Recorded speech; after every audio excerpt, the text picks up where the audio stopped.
Deixa eu ficar aqui perto desse painel aqui do 100%, mês 100%. Todo cristão verdadeiro, ele deve viver sempre 100% da sua vida para Deus. Antes, nós vivíamos para nós mesmos. A nossa vida girava em torno do nosso próprio ego. Mas depois de Cristo Jesus, depois de termos entregue a nossa vida ao Senhor Jesus Cristo, Jesus foi entronizado no centro da nossa vida. E entre todos os temas que estamos estudando no mês 100%, hoje me cabe o privilégio de falar a respeito do perdão.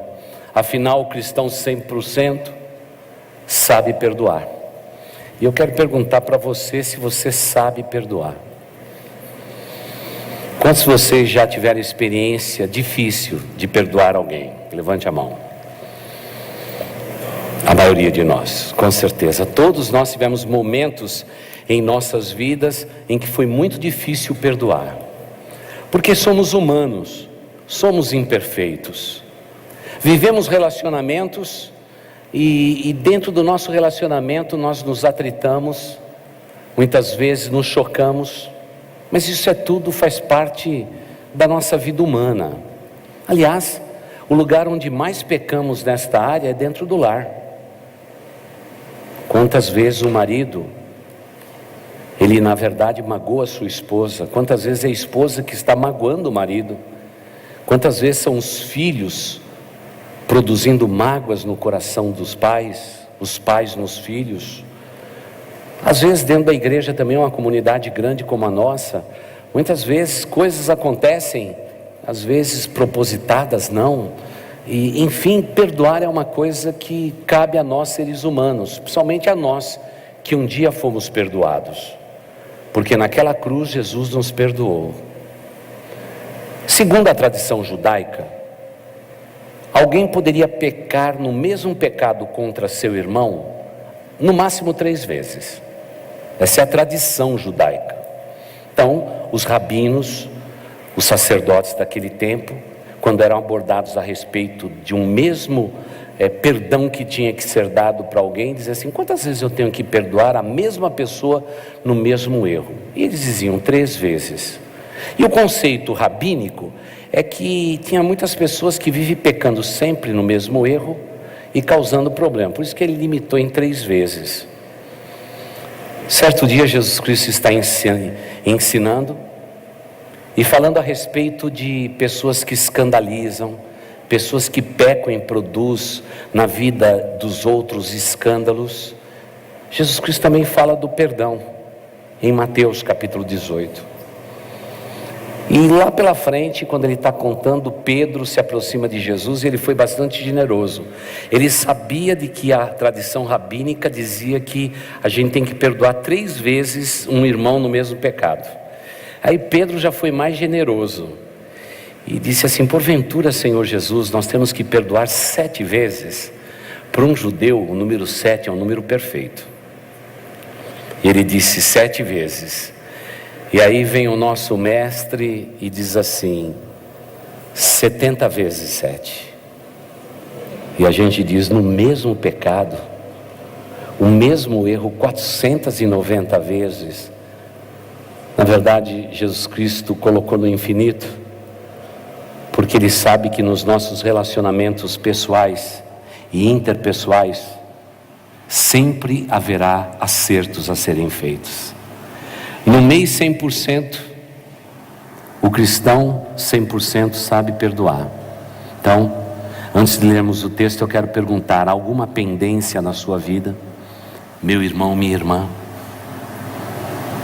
tem alguém ainda que guarda no seu coração mágoas e ressentimentos para a vida de quem quer que seja? Hoje é um dia de acerto de contas. É um dia de estarmos perdoando, mesmo que tenhamos sido ofendidos. É isso que a Bíblia nos ensina. Não devemos guardar no nosso coração esses sentimentos, porque eles são nocivos, eles podem nos destruir. A Bíblia chegou ao ponto exagerado de dizer que quando a gente não perdoa, essa mágoa, esse ressentimento pode brotar e causar raízes de amargura no nosso coração. E tem muita gente que vive a vida, mas está acorrentado ao passado, acorrentado a pessoas. E como quem arrasta cadáveres, estão arrastando ossos durante toda a sua vida. Tem que haver um momento, mesmo que ofendidos, a gente tem que perdoar, porque isso faz parte da vida cristã. Uma vez perdoado por Deus, devemos ser perdoadores. Essa é a regra. Eu mesmo já tive tanta coisa na minha vida, tanta gente que falou absurdos, tudo para ferir, para magoar. A primeira coisa que eu faço no meu coração é antecipadamente perdoar a pessoa, porque nessa relação alguém precisa ser abençoado, e eu quero ser abençoado. A mágoa, o ódio, o ressentimento de alguém não pode me tocar, porque eu tenho que ter um coração e a janela da minha alma voltada para a questão do perdão. E é por isso que o texto é bastante conhecido. Abra sua Bíblia em Mateus capítulo 18. Eu vou ler os versículos de 15 a 22. Sentados como estamos, porém com toda a reverência que é bem peculiar a todos nós, nesse mês 100%, o cristão 100% sabe perdoar. Olha o que Jesus disse a respeito da questão do perdão. Mateus 18, os versículos de 15 a 22. Se o seu irmão pecar contra você, vá e a sós com ele, mostra-lhe o erro. Se ele ouvir, você ganhou seu irmão. Mas se ele não ouvir, leve consigo um ou dois outros, de modo que qualquer acusação seja confirmada pelo depoimento de 2 ou 3 testemunhas. Se ele se recusar a ouvi-los, conte à igreja. E se ele se recusar a ouvir também a igreja, trate-o como pagão ou publicano ou um incrédulo. Verso 18: digo-lhes a verdade, tudo que vocês ligarem na terra será ligado no céu, tudo que vocês desligarem na terra terá sido desligado no céu. Também lhes digo que se 2 de vocês concordarem na terra em qualquer assunto sobre o qual pedirem, isto lhes será feito por meu Pai que está nos céus. Pois onde se reunirem 2 ou 3 em meu nome, ali eu estou no meio deles. Então Pedro, aproximando-se de Jesus, perguntou: Senhor, quantas vezes deverei perdoar a meu irmão quando ele pecar contra mim? Até 7 vezes? Jesus respondeu: eu lhe digo, não até 7, mas 70 vezes 7. Amém. Relacionamentos humanos, eles são verdadeiros, abundantes e precisam existir. Jesus aponta o caminho. Como é que você deve resolver os seus problemas, as suas lutas e as suas necessidades? O teu irmão pecou contra você? Pecou. Então você deve ir a ele, sentar com ele e falar a respeito do erro dele. É assim que cristãos resolvem. Esse é o caminho que Jesus apontou, dizendo: é assim que nós resolvemos as nossas queixas entre nós. Primeira coisa, você não deve pesar na vida das outras pessoas se alguém errou contra você pessoalmente. A primeira coisa que fazemos é dizer que estamos magoados, fazemos biquinho e começamos a contar para todo mundo que está ao nosso redor: olha, fulano de tal errou comigo, pisou na bola comigo, me traiu, me falou isso, aquilo, aquele outro. A gente começa a disseminar coisas e pesando o erro de um irmão na vida de quem está ao nosso redor. Erramos o alvo, porque esse não é o método de Jesus. É como eu tenho sempre ensinado a vocês: se alguma coisa te edifica, passe à frente. Se não te edificou, fique com você. Guarde. Não conte nem a seu esposo, nem a alguém mais íntimo. Não faça isso. Porque se já pesou no seu coração, não vai edificar a vida de um irmão em Cristo. Parece que tudo tem que ser feito dessa maneira, porque esse é o caminho de Jesus. Mas se alguém errar contra você, vai você e ele só. Você e ele só. Você tem que chegar, chamar o irmão e dizer: sabe aquele dia lá no estacionamento da igreja? Você nem olhou para mim. E quando eu te perguntei, você falou assim: estou ocupado demais. Você foi rude comigo. Então nós vamos sentar os dois e vamos conversar entre nós e vamos acertar o nosso erro, porque errar faz parte da nossa vida. Não há aqui dentro desse auditório ninguém que seja perfeito, não há aqui dentro nenhum que não seja pecador. Nós somos pecadores. Há uma inclinação natural ao erro na nossa vida, mas persistir no erro é o caminho que Jesus Cristo diz: não faça isso, não faça isso na sua vida. E é por isso que a gente tem que tratar a questão dos nossos atritos e conflitos frente a frente, pessoa com pessoa. Não pode ser de outro jeito. Eu me lembro muitos anos atrás numa igreja que num casamento, depois do casamento, houve uma confusão na igreja, um murmúrio na igreja, uma confusão, e quando chegou já na culto de quarta-feira, já está todo mundo querendo poupar o pastor do que tinha acontecido. Mas eu percebi que a igreja não era mais a mesma não, tinha um ambiente ruim. E aí um diácono da igreja disse: pastor, ó, estamos com um problema aí, casamento e fulano e tal. Eu falei: eu fiz o casamento, o que houve? Alguém aqui da igreja falou que ia dar um fogão de 6 bocas, e acabou que na hora de entregar, entregou de 4 bocas. E aí o pai da noiva disse assim: você é um tratante, você promete uma coisa e não cumpre, que tipo de irmão você é? Pronto. Aí eu fico imaginando eu como pastor celebrando o casamento. Ontem eu fiz um casamento também de membros aqui da igreja. Eu fiquei imaginando, eu estou lá pregando, aí você imagina que estava cheio de fogão de 4 bocas do meu lado. Eu fico imaginando as famílias se entreolhando. A família de um lado dizendo: tratantes. A família do outro lado: é melhor serem 4 bocas do que não ter nenhuma boca. Pode parecer pequenininho para você, mas aquilo foi suficiente para disseminar dentro da igreja um monte de fofocas e confusão. Um atrito, uma questão de acerto entre irmãos. E aí eu chamei o chefe das 2 famílias e disse num culto da manhã como agora, eu disse: irmãos, o que está acontecendo? Estou desde quarta-feira sabendo que houve um atrito aí por questão de presente, de casamento. Não, foi isso mesmo. E os dois já começaram a ficar bravos um com o outro. Não, porque ele prometeu e não fez. Minha filha, eu paguei. Aí começa tudo, né? Eu paguei a festa, eu paguei isso, aquilo. Que coisa terrível. Eu falei assim: quem mais está sabendo disso? Toda a minha família. Eu falei: então, a sua também? A sua também. Então vocês vão buscar a família também. O gabinete era grande. Aí vieram toda a família. Eu falei: tem mais alguém sabendo disso, dessa questão? Tem um monte de gente que não cabe nesse gabinete. Eu falei: bom, um monte de gente eu não consigo trazer, mas pelo menos consegui trazer as 2 famílias. Eu vou fechar a porta, vou embora. Não vou resolver isso para vocês, porque vocês têm que ir pelo caminho de Mateus capítulo 18.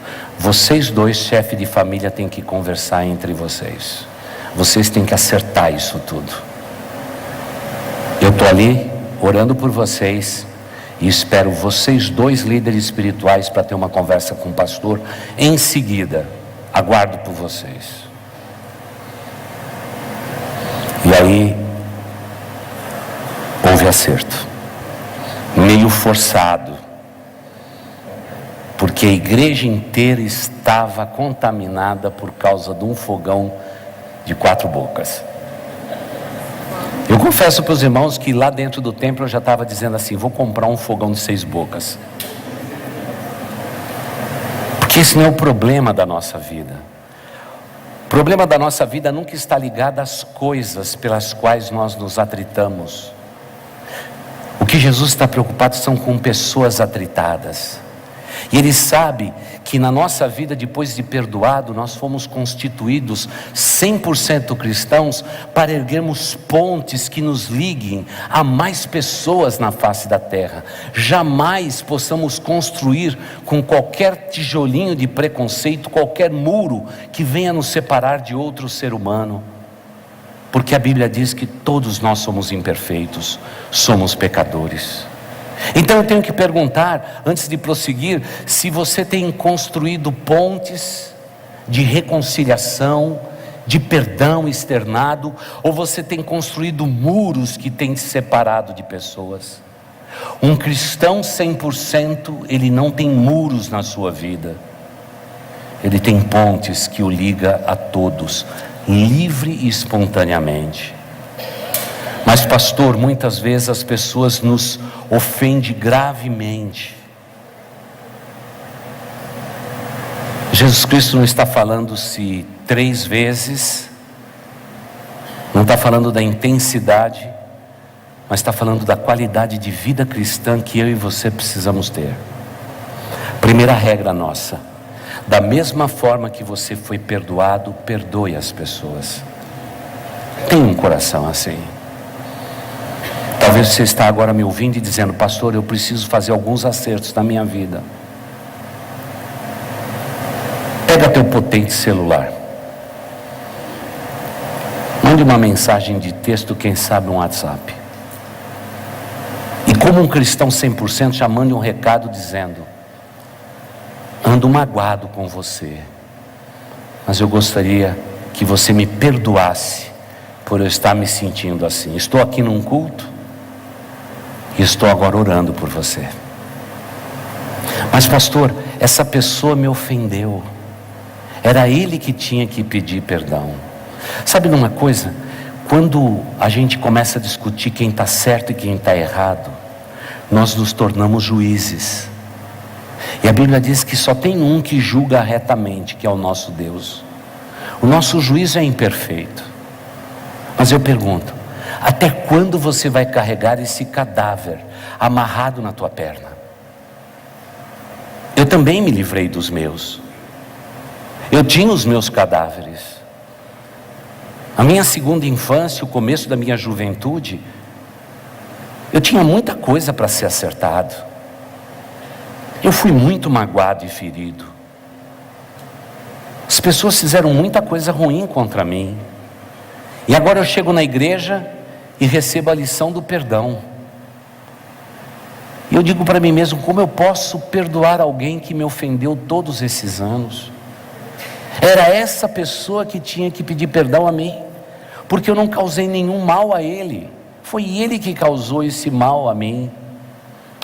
Corri para o meu primeiro pastor e disse: pastor Silveira, aconteceu isso tudo na minha vida, e agora que eu me converti, a minha família me quer mal. Eles me detestam por causa da minha conversão. O que fazer? Primeira coisa que aquele homem disse: perdoe todos eles. Perdoe no seu íntimo do coração e busque oportunidade para falar com essas pessoas a respeito disto. Um cristão não deve carregar ressentimentos no seu coração. Mesmo que você tenha sido ofendido, absolva as pessoas.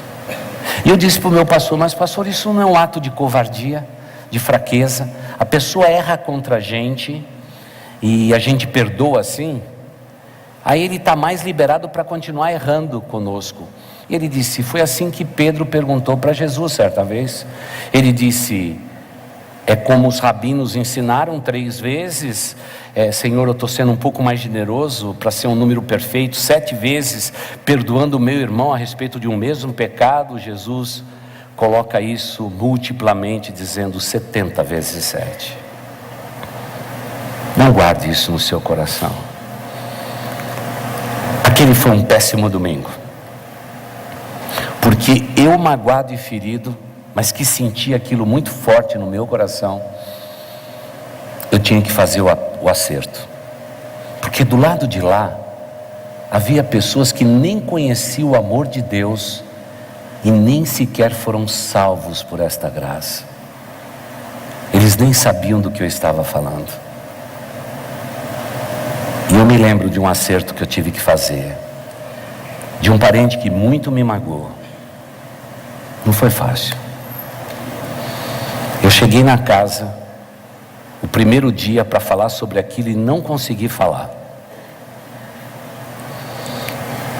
Voltei na outra semana e também não consegui falar. Voltei a terceira vez e não consegui falar. Não conseguia nem introduzir o assunto. Mas aí eu me muni de coragem e de acerto na minha vida, porque eu queria passar uma régua e seguir minha vida cristã como Deus me mandava. E na quarta vez eu tive forças para falar com a pessoa que me ofendeu, que me magoou, que eu tinha me sentido daquela maneira. E que aquela palavra tinha transpassado a minha alma. Palavra de destruição. Mas eu já comecei falando que eu estava perdoando, mas que eu precisava falar a respeito disto. Esse foi um bom sábado na minha vida. Nos acertamos. Houve recomendações por parte da pessoa, porque quem não é crente não é humilde o suficiente para admitir que errou. Sempre diz assim: eu falei aquilo por causa disto e disto. Ok, mas eu fiz a minha parte. Saí de lá leve, sabendo que eu podia continuar a minha vida cristã. Será que existe um quarto escuro da sua vida, onde você precisa fazer acertos? Todo quartinho de bagunça a gente precisa colocar tudo para fora, para depois fazer o acerto. E a Bíblia é muito sábia em dizer o caminho. Vai você e ele só. Quantas vezes as pessoas dentro da igreja erram uns com os outros, e todo mundo diz assim: pastor, entra no meio. Eu digo: não, esse povo tem que viver o que o Evangelho ensina. Se teu irmão pecou contra ti, vai você e ele só. Não derrame o teu ressentimento, a tua mágoa no coração dos outros, tentando justificar que você é melhor do que a pessoa que te ofendeu. Não faça isso. E tem muitas pessoas que demoram muito tempo para viver o caminho que Jesus propõe. Vai você e ele só. Pastor, se eu for e essa pessoa teimosamente disser: não quero saber de você, não quero ter relacionamento com você, acabou, chega. Pegue irmãos espirituais e vai junto com você para testemunhar que você está lutando pelo perdão, mas a pessoa não quer exercer o perdão e a reconciliação. Tem que ser ouvido por 2 ou mais testemunhas. Veja como já está ficando meio fórum, meio tribunal. Mas pastor, fomos lá, tentamos acertar e não deu jeito. Bom, então aí tem que trazer mesmo a igreja, porque a igreja vai ser como um foro de alta instância, o Supremo Tribunal Federal da sua vida. E esse Supremo Tribunal Federal não recebe nenhuma influência a não ser do céu. Tem que haver acerto. Tem que haver acerto. Por quê? Porque desde que nós nos convertemos, nós fomos colocados num corpo espiritual. E o que as pessoas, ao pecarem, ao se magoarem, ferirem umas às outras, o que eles não entendem é que eles fazem parte deste corpo. E pode perceber que muitas vezes um vírus, uma bactéria, por menor que seja, entra no nosso corpo e faz o corpo inteiro adoecer. Mas quem sabe alguém possa dizer lá no íntimo do coração: não é? Olha, eu não pequei, eu não errei, mas você precisa resolver tudo isso. Você precisa resolver. Tem alguém lavando a igreja? Ah, tá bom. Nós precisamos resolver tudo isso. Esse meu amiguinho aqui que não está muito bem não. Pedi para eles desligarem isso aí. Já temos nosso bom técnico, viu? O pastor está sempre dando trabalho para vocês, homens e mulheres de preto. Mas pastor, a pessoa que me ofendeu e eu que tenho que procurá-la, é isso mesmo. Porque veja só, alguém nessa relação tem que ser abençoado, tem que ser lúcido. Alguém tem que ser lúcido. Se da parte de lá não existe lucidez, da tua parte tem. Porque diferente dele, você é um cristão verdadeiro. Você tem princípios de sabedoria que movem a tua vida. E a gente precisa acertar isso tudo. Você precisa de ajuda, de testemunhas, precisa da ajuda da igreja. A igreja vai estar sempre à disposição. Mas hoje em dia o que nós fazemos é o seguinte: nós sublimamos. Sabemos do nosso dever de perdoar, de acertar contas, mas a gente simplesmente deixa as coisas passar. E na nossa cultura latina é muito mais fácil deixar passar, porque a gente não quer atrito, a gente não quer confusão, a gente não quer isso, aquilo, aquele outro, mas a gente sabe que alguma coisa mudou. E se alguma coisa mudou no teu coração a respeito de um irmão e de uma irmã, trate disto. Se for dentro da tua família, seja mais rápido ainda. Não deixe pendências dentro da sua vida, porque um cristão 100%, ele desenvolve o sentimento de perdão, mesmo que não tenha pecado contra ninguém, mesmo que tenha sido alvo do objeto da maledicência, da maldade, da traição, ou seja o que for. Um cristão é assim. Você se lembra do exemplo de Jesus ao ser crucificado? Ele estava sendo alvejado, cuspido, maltratado, e da sua boca saía a seguinte palavra: Pai, perdoa-lhes porque eles não sabem o que fazem. O próprio Deus eterno está dizendo: a consciência humana não sabe do que está acontecendo aqui, mas eu, como filho do Deus Altíssimo, eu sei o que está acontecendo aqui nesse lugar. Todo cristão verdadeiro tem essa lucidez e precisa trabalhar em cima dela. Às vezes, até mesmo como pastor, a gente ouve assim: fulano de tal está aborrecido, está chateado. Eu fico sempre orando e aguardando, porque o caminho que Deus diz é esse: vai você e ele só. Não te ouviu? Não aceitou? Leva testemunhas. Não ouviu? Leve à igreja. Esse é o caminho. Agora, leve à igreja não para expor, porque nós somos corpo. A gente tem que preservar o corpo de Cristo. Eu não sei qual é o teu lugar. Pode ser que você seja um dedinho. Talvez você seja simplesmente um pedacinho do meu dedinho. Mas você é muito importante nesse corpo. Todos nós temos funções diferentes, mas nós temos que tornar o corpo de Cristo sadio. E no que diz respeito ao perdão dentro da igreja, você tem que ser prodigioso em perdoar. Temos que andar todas as milhas, principalmente você que serve aqui dentro. Servir dentro da igreja não é fácil. Nós somos sempre mal compreendidos. Se você duvida desse, vai trabalhar no estacionamento. Você diz lá para o irmão: pare aqui. Ele diz: não vou parar não. E põe em outro lugar. O senhor tem que deixar a chave. Eu levo a chave. Se precisar, você me chama. Meu carro, meu tesouro. Pessoas são assim. Dias atrás, uma professora do Ministério Infantil diz assim: pastor, tem muito crente cara de pau nessa igreja. Eu falei: é mesmo? Cara de pau? Vamos passar um lustre neles? Vamos. O que está vendo, minha irmã? Pastor, você acredita? Às vezes eles ficam lá embaixo se cumprimentando, o culto terminou, já faz meia hora, e o sujeito não vem buscar o filho aqui. E a gente é dona de casa, pastor, tem que ir fazer comida, sair daqui como todas as mulheres, correr por aí. Não é fácil.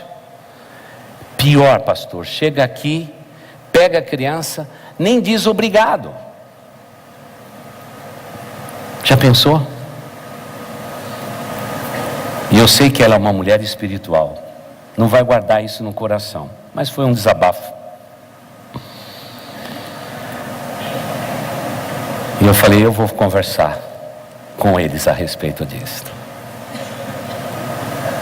Aí eu falei, agora o caminho bíblico é outro. Você não quer conversar você primeiro, porque quando traz para o pastor já é caso de polícia, já é Suprema Corte. E ela disse, eu vou conversar. Foi muito bonitinho. No final de um culto no ano passado, lá vem o pai, a mãe, a criança, entra lá, pastor, você ficou sabendo que um dia a gente demorou mais, a irmã ficou chateada, aborrecida, ela falou agora conosco, nós já oramos lá em cima, e está tudo certo entre nós, pastor. Como ela estava chateada, zangada, desceu daqui, meia brava, falou com o pastor e tudo. Eu falei, então, eu falei para ela que era melhor vocês conversarem entre você, porque o caminho bíblico é sempre melhor, não é? Mas como ela estava descendo, e ainda eu fui perguntar, tudo bem, irmã, saindo agora? Quando eu falei saindo agora, ela falou, tem muito crente cara de pau. Corrigida a rota, a gente prossegue, irmãos. A gente prossegue. Você passa coisa pior com o teu patrão e você volta toda segunda-feira. Você passa coisa pior com o teu professor e você volta toda semana. Mas na igreja não. Na igreja não. Não, pera. Igreja não. A igreja é lugar de gente perfeita. Tudo tem que ser perfeito. Tudo. Não, irmãos. Somos uma comunidade imperfeita. Até importa que haja atritos entre nós. Não que eu queira atrito, mas o atrito fortalece o coração de vocês. Vocês fazem os seus acertos. É muito bom, mas vá pelo caminho bíblico. Porque um cristão 100% sabe perdoar. Sabe perdoar. Mas pastor, eu fui a pessoa ofendida. Eu fui a pessoa magoada. Então a gente precisa começar falando com você. Eu não posso tratar com a outra parte, eu tenho que tratar do seu coração. Eu me lembro de uma jovem de uma igreja que eu já pastoreei, que foi abusada pelos seus pais, e pelo seu pai e pelos seus tios.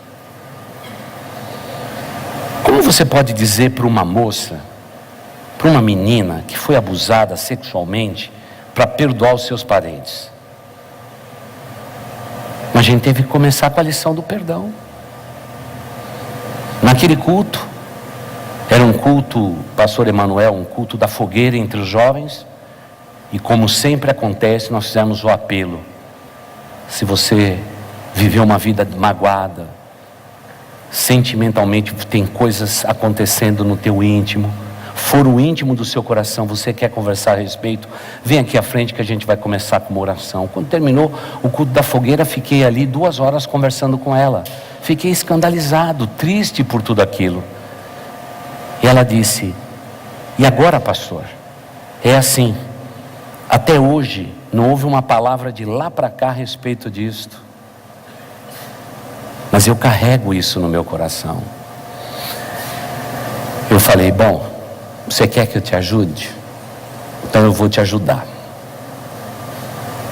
Marca uma reunião e primeiro conte isso, tá bom? Ao seu noivo, que tudo isso aconteceu na sua vida.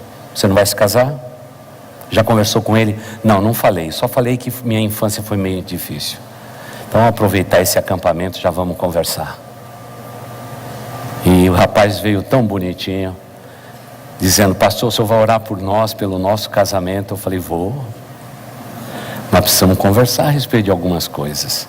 Eu vou deixar vocês dois conversando aqui, e depois eu volto. E eles conversaram. Ela contou tudo para ele. Porque o que aquela moça não sabia é que o que estava de peso demoníaco na vida dela não foi só abuso. Ela queria contaminar o casamento dela e destruir o futuro dela. O perdão, quando desce, abençoa, traz a bênção, a unção, e o perdão é dado. E naquele momento é como se é uma bomba explosiva, destrói tudo que é do mal. Foi uma tarde difícil para aquele casal. Aquele rapaz ficou com muita raiva e diz assim: mas pastor, eles passam conosco e não falam uma palavra. Como eu vou poder olhar para eles? Falei: você também vai ter que aprender a respeito disto. Mais tarde, em aconselhamento, marcamos uma reunião com os ofensores. Mas eu me lembro quando aquela moça entrou no gabinete, diante dos ofensores. Ela sentou, chorou muito, porque eu fico imaginando as memórias. Somos humanos.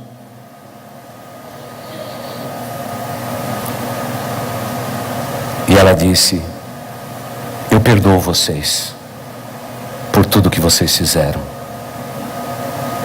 porque agora eu sou uma pessoa cristã. O silêncio daquela reunião marca meu coração até hoje, porque eu, no meu coração, como pastor, como pai, eu tinha vontade. Me perdoa, Senhor, porque só de falar nisso volta tudo atrás.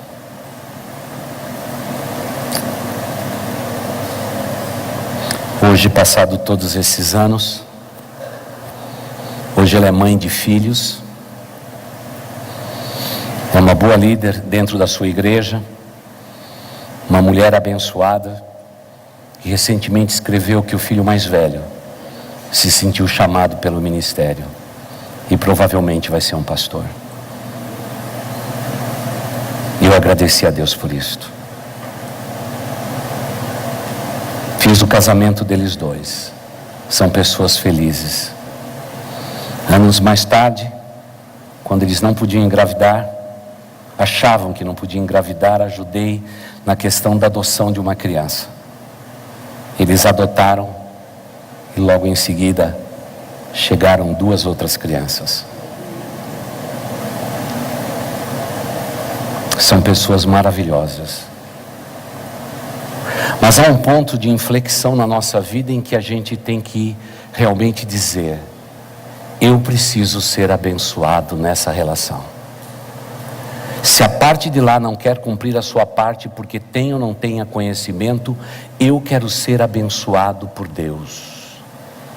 Eu os perdoo, eu os abençoo, porque eu quero viver a bênção de Deus na minha vida. Até aquela conversa no gabinete, o maligno estava triunfando na vida de todos. Depois daquela conversa, o maligno teve que fugir da vida daquela moça, porque um novo tempo ia acontecer na vida dela. Ela, como cristã, sentiu que uma vez perdoada, ela deveria ser uma pessoa que tem um coração perdoador. E por mais difícil que fosse nas suas entranhas, ela perdoou, ela decidiu perdoar.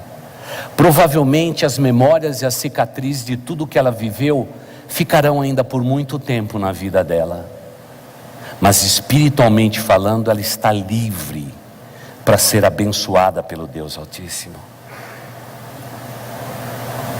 Há muitos anos atrás, um garoto foi para o pronto-socorro, porque enfiou a mão dentro de um jarro e não conseguia tirar sua mão.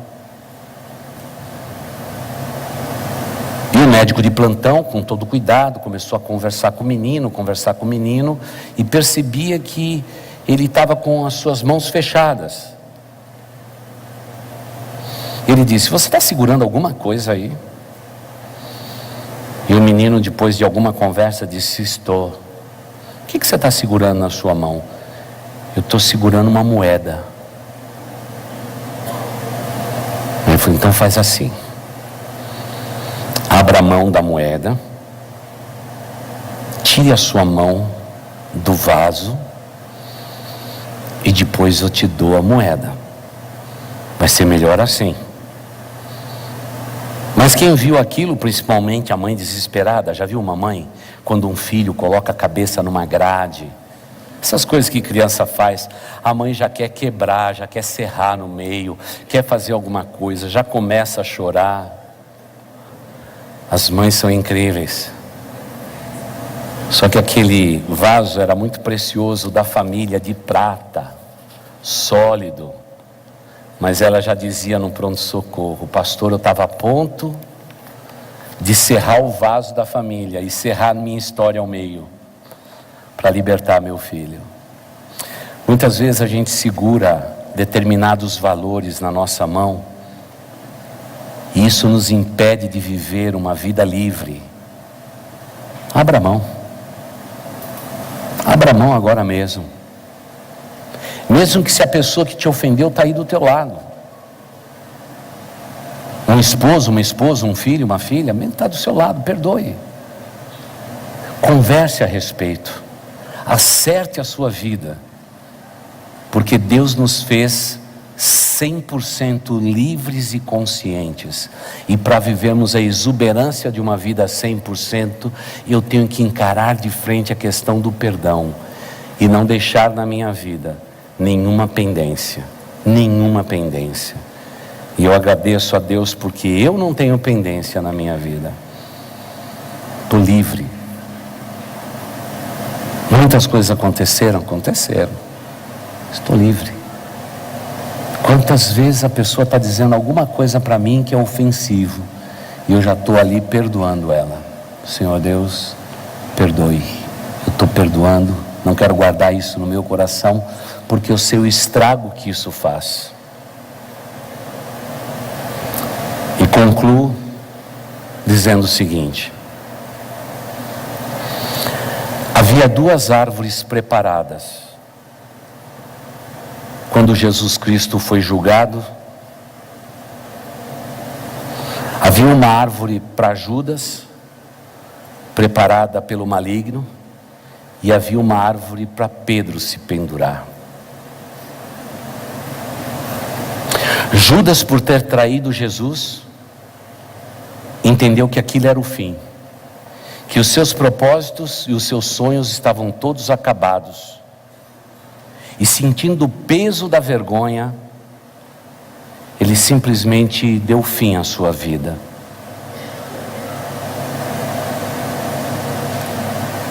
O maligno aqueceu sua mão e disse: já preparei uma árvore para Pedro, porque ele negou Jesus. E como sempre tenho ensinado nesta igreja, enquanto Pedro se aquecia no fogo, uma empregadinha de Caifás virou para Pedro e disse: você é um deles, você está acompanhando Jesus. Ele disse: eu? Eu não, nunca ouvi falar. E naquele momento o galo cantou, e os olhos de Jesus olharam para os olhos de Pedro.